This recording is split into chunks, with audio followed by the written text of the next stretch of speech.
एक सवाल या एक जो विषय जो आज का सबसे बड़ा विषय है और बाजार का सबसे बड़ा विषय है, वो जाहिर सी बात है LIC का IPO आज से आ गया है।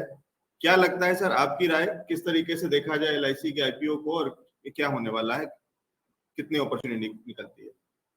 देखिए एलेक्स, मुझे लग रहा है कि आईपीओ का जो एलआईसी का जो आईपीओ आया है, इसमें एक बात तो क्लियर है कि जो वैल्यूएशंस पे ये रिटेल निवेशकों को ऑफर किया है, पॉलिसी होल्डर्स को निवेश के लिए दिया है, बहुत ही अट्रैक्टिव ऑफर है। और मुझे लग रहा है कि लिस्टिंग गेन्स को मत देखिए, लिस्टिंग गेन्स थोड़े से स्टेडी हो सकते हैं, लेकिन जो रियल पैसा बनेगा वो लॉन्ग टर्म में बनेगा। और मुझे लग रहा है कि देखिए पोटेंशियल तो इंश्योरेंस बिजनेस को इंडिया में बहुत ज्यादा है, अभी भी बहुत सारे लोग अंडर इंश्योर्ड है। और सबसे बड़ी बात, मार्केट शेयर एलआईसी का सबसे बड़ा है। और आने वाले दिनों में होपफुली इनकी प्रॉफिटेबिलिटी अच्छी होगी। काफी लोग इनको कह रहे हैं कि इनकी प्रॉफिटेबिलिटी दूसरे प्राइवेट सेक्टर कंपनीज के मुकाबले में कम है। ये इसलिए कम है क्योंकि इनका एन्युटी का शेयर ज्यादा है, प्रोटेक्शन का कम है। लेकिन आने वाले दिनों में जब ये लिस्ट होगी, तब मैनेजमेंट डेफिनेटली एग्रेसिव होगी, प्रोटेक्शन प्लान्स भी ये बढ़ाएंगी और ऑब्वियसली इनका मार्जिन बढ़ेगा। तो इसमें कोई डाउट नहीं कि इंडिया में अपॉर्चुनिटी साइज बड़ी है इंश्योरेंस के लिए। ग्लोबली भी अगर हम ऐसी कंपनी देखें तो उसको वैल्यूएशन काफी अच्छा मिलता है। तो 1.1 टाइम्स जो market cap to embedded value का जो ऑफर पे ये वैल्यूएशन पे दे रहा है, बहुत ही अच्छा है। रिटेल निवेशकों को 45 रुपए, पॉलिसी होल्डर्स को 60 रुपए का डिस्काउंट दे रहा है। तो मुझे लग रहा है कि डेफिनेटली लॉन्ग टर्म के लिए अप्लाई करना चाहिए। हालांकि देखिए लिस्टिंग गेन्स मामूली हो सकते हैं, 150-200 रुपया, लेकिन वो मार्केट सेंटीमेंट पे डिपेंडेंट रहेंगे। हमको नहीं लग रहा है कि यहाँ पे कोई नुकसान एलआईसी के आईपीओ में करेगा अगर वो आईपीओ में पैसा डालता है। बट हाँ, निवेश थोड़ा सा मीडियम टर्म के लिए रखे तो ही आपको अच्छा मोटा पैसा बनेगा। शॉर्ट टर्म में शायद आपको इतना बड़ा बम्पर लिस्टिंग ना मिले। ठीक है, तो कोई बम्पर लिस्टिंग की उम्मीद नहीं है, ये कह रहे हैं अविनाश सर। हो सकता है कि आ, थोड़ा पैसा, मतलब एक कुछ छोटा गेन हो, लेकिन वो गेन के लिए LIC के IPO में जाएं, ऐसे कोई राय नहीं है। राय ये है कि थोड़ा लंबे समय के निवेश के हिसाब से जाएं तो आगे चल करके। सर क्यों लगता है LIC के IPO में या LIC की कंपनी में, उसके आपने फंडामेंटल्स आपने देखे हुए हैं, आपको उसके आंकड़े पता है, कितनी कितने ग्रोथ बाकी है? क्योंकि ऑलरेडी बहुत ह्यूज कंपनी है और बहुत बड़ा टर्नओवर है। अभी इसके आगे अभी आपको लगता है कि अगर हम आज निवेश करते हैं तो आगे चल करके इसमें फिर भी बड़ा पैसा बन सकता है? क्यों, कंपनी में ऐसी क्या खास बात है LIC के अंदर में और जो उसके कॉम्पिटिटर्स में नहीं है और LIC में है?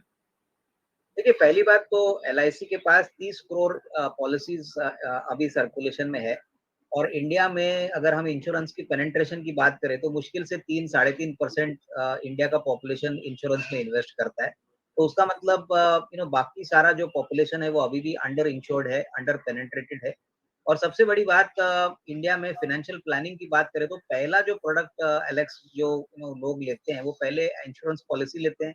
और इंश्योरेंस की अहमियत अभी आजकल बहुत बढ़ गई है। लोगों को पता है कि इंश्योरेंस तभी काम में आता है जब कोई इमरजेंसी होती है। और पिछले 8-10 सालों में हमने देखा है कि काफी हद तक इंश्योरेंस का प्रेजेंस काफी घरों में है। रिटेल निवेशकों के पास कहीं ना कहीं एक इंश्योरेंस पॉलिसी तो होती है, आइदर टर्म पॉलिसी हो या लाइफ पॉलिसी हो।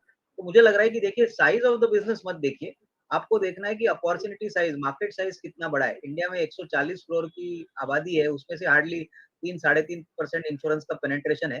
तो उसका मतलब अगले 10-15-20 सालों के लिए ग्रोथ का कोई प्रॉब्लम नहीं है। प्रॉफिटेबिलिटी के लिए हाँ जरूर थोड़ा सा स्कोप ज्यादा है, क्योंकि अगर हम एलआईसी का फाइनेंशियल्स देखें तो इनका जो वैल्यू फॉर न्यू बिजनेस का जो मार्जिन है वो करीबन 9-9.5% है, जो प्राइवेट सेक्टर का करीबन 19-20% है।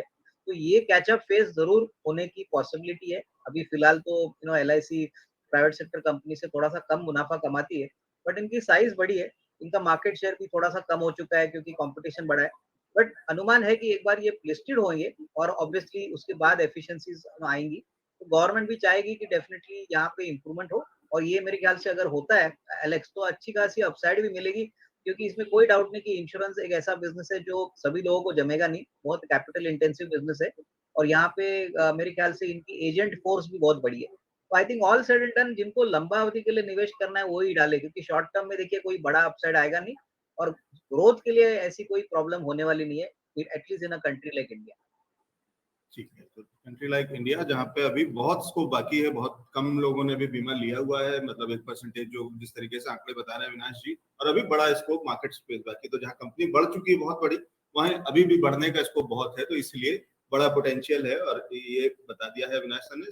लेकिन सिर्फ एक चीज बताई है कि एक और चीज कि लिस्टिंग गेन के लिए सिर्फ ना उम्मीद करें, क्योंकि बहुत बड़ा शायद लिस्टिंग गेन नहीं होगा, छोटा मोटा लिस्टिंग गेन हो सकता है, लेकिन बड़े समय के लिए, बड़े मुनाफे के लिए ले सकते हैं, निवेश कर सकते हैं। ठीक है, ये बहुत शुक्रिया अविनाश सर आईपीओ पे, एलआईसी के आईपीओ पे बात करने के लिए।